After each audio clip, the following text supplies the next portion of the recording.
नमस्कार। आज हम व्याकरण का संधि पाठ पढ़ेंगे। संधि का अर्थ है मेल। पुराने ज़माने में जब दो राजा आपस में, पड़ोसी राजा एक दूसरे के साथ युद्ध करते थे, तो युद्ध की स्थिति में जब एक हल तक पहुंचना होता था तो दोनों सामने बैठते थे और संधि करते थे। संधि यानी मेल, कॉम्प्रोमाइज़। तो जब संधि करते थे तो उसके कुछ नियम थे, यानी जब संधि करेंगे तो उसके कुछ रूल्स को हम दोनों को ही फॉलो करना पड़ेगा या मानना पड़ेगा।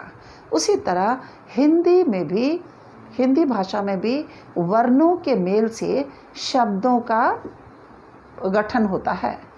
इसलिए संधि को ध्यानपूर्वक पढ़ना बहुत ज़रूरी है, इसके नियमों को भी जानना बहुत ज़रूरी है। संधि ध्वनियों के मेल को संधि कहते हैं। ध्वनियों को हमने लेसन 1 में पढ़ा है। लेसन 1 यानी जहाँ पे हमने वर्णों का मेल, ध्वनि यानी क लिखते हैं तो क में हम क्या लिखते हैं? अ। जब हम क उच्चारण करते हैं तो सिर्फ क नहीं होता, क के साथ अ भी होता है, जिसे हम स्वर कहते हैं। संधि का अर्थ है मेल। जब दो शब्दों का उच्चारण एक साथ किया जाता है तो पहले शब्द की अंतिम ध्वनि तथा दूसरे शब्द की पहली ध्वनि एक दूसरे के निकट आ जाती है। देखिए, उच्चारण एक साथ किया जाता है। जैसे पुस्तकालय, ये दो शब्दों के मेल से बना हुआ है। पहले शब्द की अंतिम ध्वनि, पहला शब्द क्या है? पुस्तक। पहला शब्द क्या है? पुस्तक। दूसरा शब्द क्या है? आलय। पहले शब्द की आखिरी ध्वनि क और दूसरे शब्द की पहली ध्वनि आ, तो क में क्या मिला हुआ है? अ। और यहाँ पहली ध्वनि क्या है? आ। क्या हो जाएगा? आ, पुस्तकालय।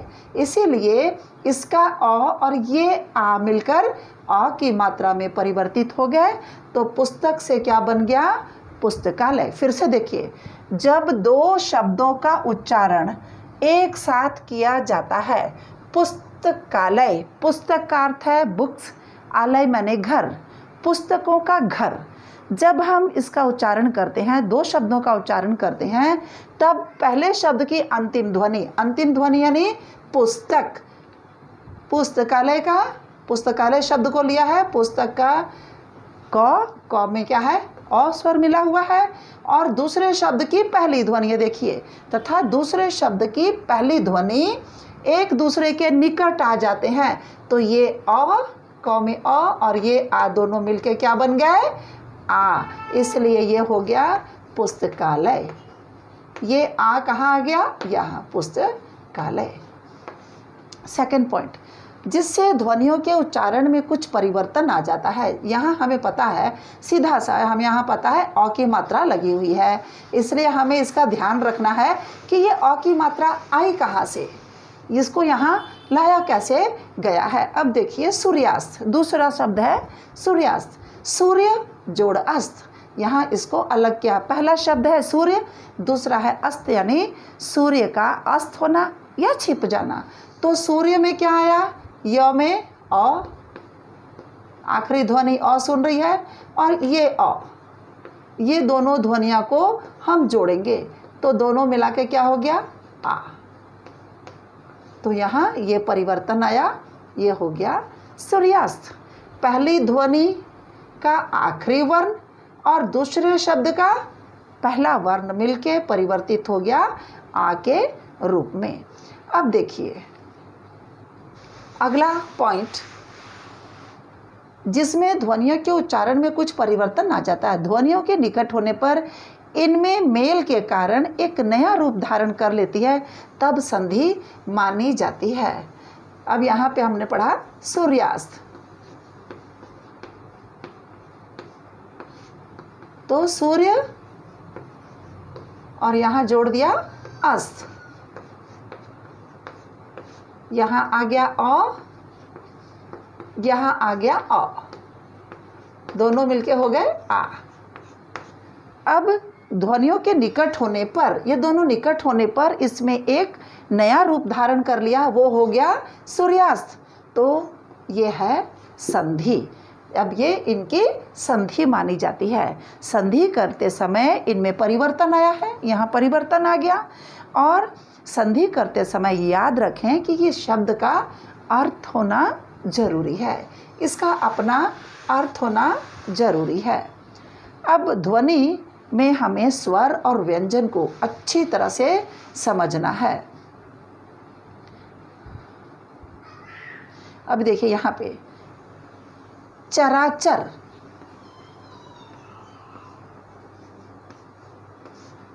चर जोड़ अचर। देखिए यहाँ भी र में अ मिला हुआ है, तो हम इसको लिए, और यहाँ अ है, यहाँ मिल गया, तो ये दोनों अ जोड़ अ मिलने से क्या हो गया आ। तो ये हो गया चराचर। अ और अ मिलके क्या हो गया आ, और यहाँ आ गया। तो हमें संधि करते समय ये ध्यान रखना है कि कहाँ पर आ, ई, ऊ की मात्रा लग रही है, हमें वो ध्यान देके वहाँ पे हर समय मात्राओं को और शब्दों को अलग अलग टुकड़ों में और अर्थ के साथ लिखना होगा। अब यह परमार्थ सोचिए, और कृष्ण अवतार।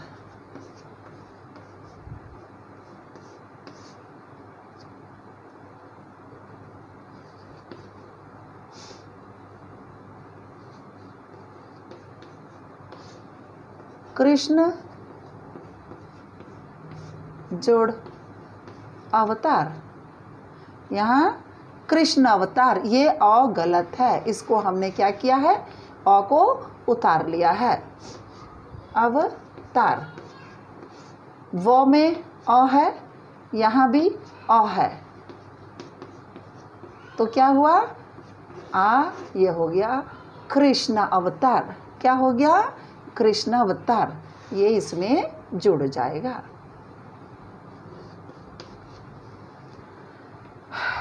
साकार, चलिए अगला उदाहरण, साकार।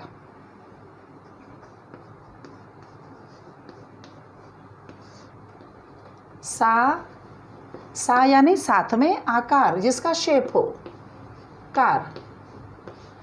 स में आ, और इधर कार, कार में क्या आएगा आ, तो दोनों मिलके क्या हो गए आ मिलके भी आ हो गए, इसलिए हो गया साकार। संधि वर्णों के मेल से, दो समान वर्णों के मेल से संधि बनती है। इसके 3 भेद हैं,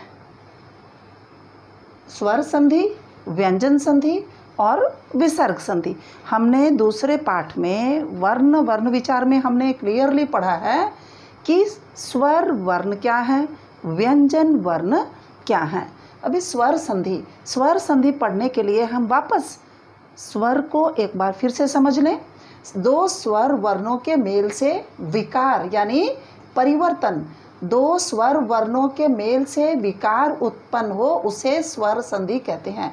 अब स्वर वर्ण क्या है, अ, आ, ई, ये स्वर में कितने हैं 11 बताए गए थे, और इनके मेल से क्या बनती है स्वर संधि। स्वरों के मेल से स्वर संधि बनती है, और स्वर स्वतंत्र होते हैं।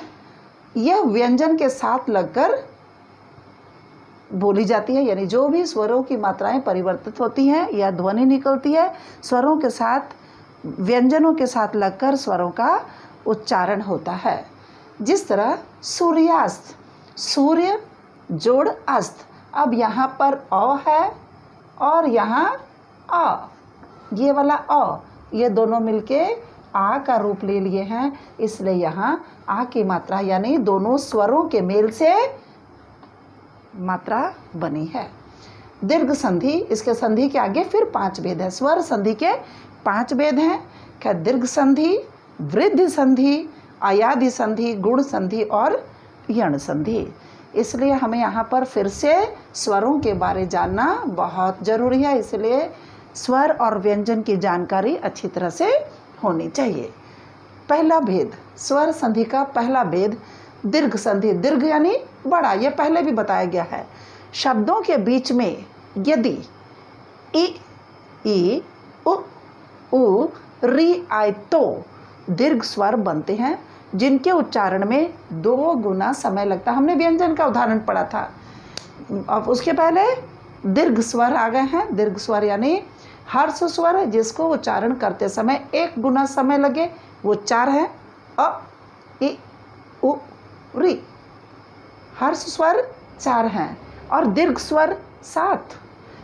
तो दीर्घ स्वर कब बनते हैं? जब हर स्वर के साथ दीर्घ स्वर की मात्रा समान वर्ण मिलते हैं और मात्रा में परिवर्तन होता है, तो उनके वो दीर्घ स्वर बनते हैं और उनके उच्चारण में 2 गुना समय लगता है। इम्पॉर्टेंट नोट कर लीजिए, समान स्वरों के मेल से। समान स्वरों के मेल से यानी जब अ का अ से मेल होता है तो बड़ा आ की मात्रा लग जाती है, तो दीर्घ संधि बनती है।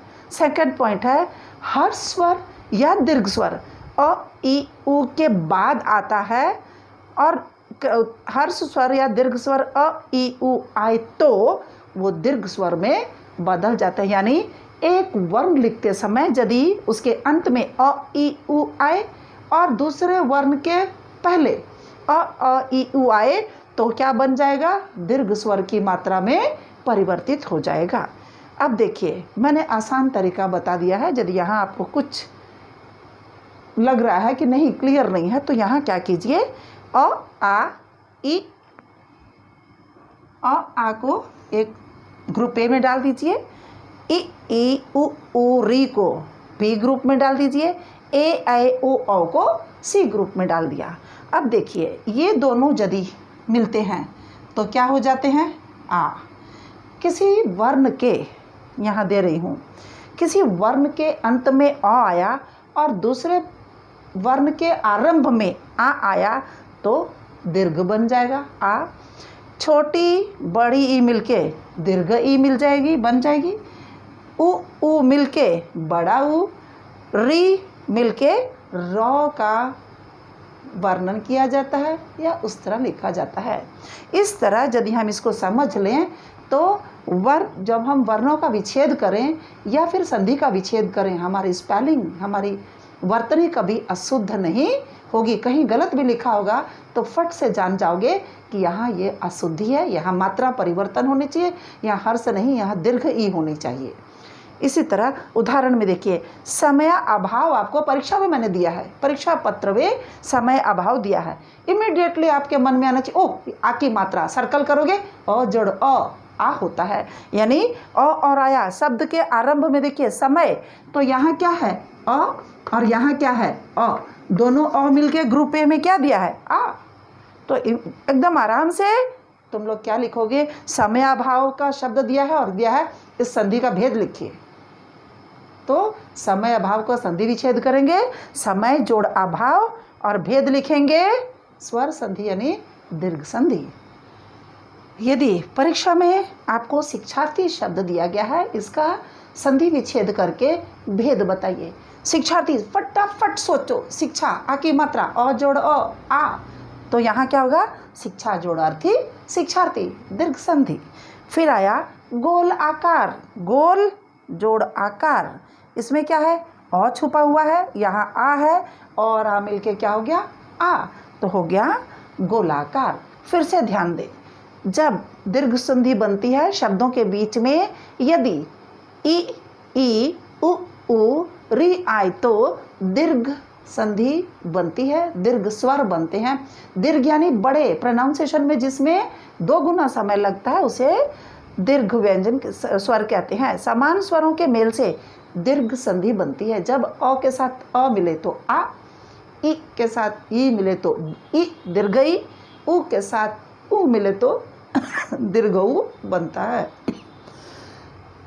इस तरह यहाँ पे देखिए आपको आसान तरीका बता दूँ। अ और आ को एक कॉलम ग्रुप में ए में रखा है, ई उ री को कॉलम बी में रखा है, ए ऐ ओ औ को कॉलम सी में रखा है। हम पढ़ रहे हैं दीर्घ संधि। समान वर्ण का जब मेल होता है तो क्या बनते हैं? स्वर आपस में करीब आते हैं और वो दीर्घ व्यंजन स्वर का रूप ले लेते हैं, दीर्घ स्वर का रूप ले लेते हैं। जैसे अ जोड़ अ इज इक्वल आ, ई जोड़ ई दीर्घ ई, उ जोड़ उ दीर्घ उ।